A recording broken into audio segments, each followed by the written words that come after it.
બાળ દોસ્તો, હવે આપણે પાઠને સમજીએ. બહેનનો પત્ર. Doctor Darshana Dholakia, New Mint Road, Paris Bakery પાસે, ભુજ, કચ્છ. તારીખ 12/7/2011.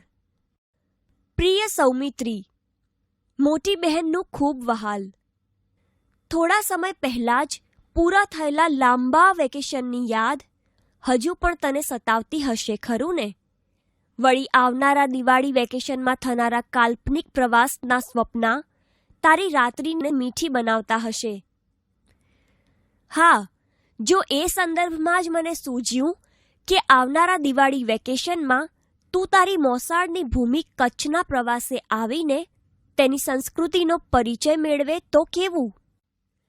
ચાલ, તને એવું મન થાય એ માટે આપણે કચ્છની વાતો કરીએ.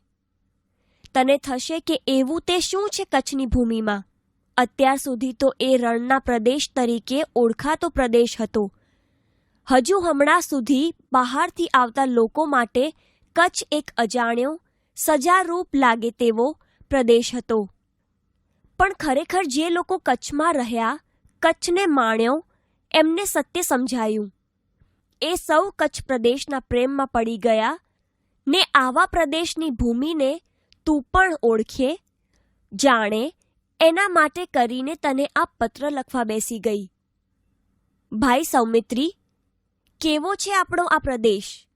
ધીંગી ધરા, ધીંગા ધોરી, ધીંગા બોલ, ધીંગી બોલી જેવું વિધાન કચ્છ માટે વપરાયું છે. ભારતનો એક વિશિષ્ટ પ્રદેશ એટલે કચ્છ. સમુદ્ર, રણ અને પર્વતથી વીંટળાયેલા આ પ્રદેશની વિશેષતાઓ પણ ન્યારી જ છે. કચ્છ પ્રદેશમાં તું બસ કે ટ્રેન બંને દ્વારા આવી શકે. માત્ર ગુજરાતના જ નહીં, પણ ભારતના બીજા નંબરના સૌથી મોટા જિલ્લા કચ્છમાં પૂર્વથી પશ્ચિમ ફરતા કુલ 9 કલાક જેટલો સમય લાગે છે. કચ્છમાં 2 રણ છે, નાનું અને મોટું. આ રણની વિશેષતા શી ખબર છે? એમાં દેખીતી રીતે ક્યાંય રણના લક્ષણો નથી. અહીં ક્યાંય તને રેતી જોવા નહીં મળે. આખી દુનિયાના રણોથી આપણું રણ એ રીતે જુદું પડે છે.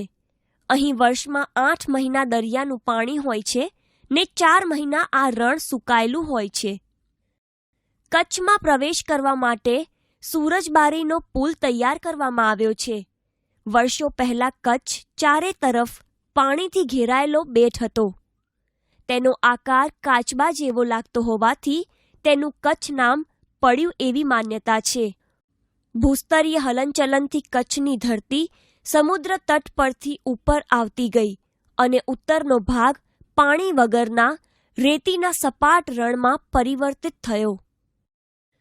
કચ્છની ઉત્તર પૂર્વમાં રાજસ્થાન, પૂર્વમાં બનાસકાંઠા અને પાટણ, દક્ષિણ પૂર્વમાં સુરેન્દ્રનગર અને દક્ષિણમાં કચ્છનો અખાત છે. દક્ષિણ પશ્ચિમે અને પશ્ચિમે અરબી સમુદ્ર ઘૂઘવે છે. કચ્છમાં ખડીર એક એવો ભાગ છે જે ચારે તરફ રણથી ઘેરાયેલો છે. આ રણમાં પાણી ભરાયેલું રહે છે. ખડીર બેટની વચ્ચે ધોળાવીરા નામે નાનું ગામ છે.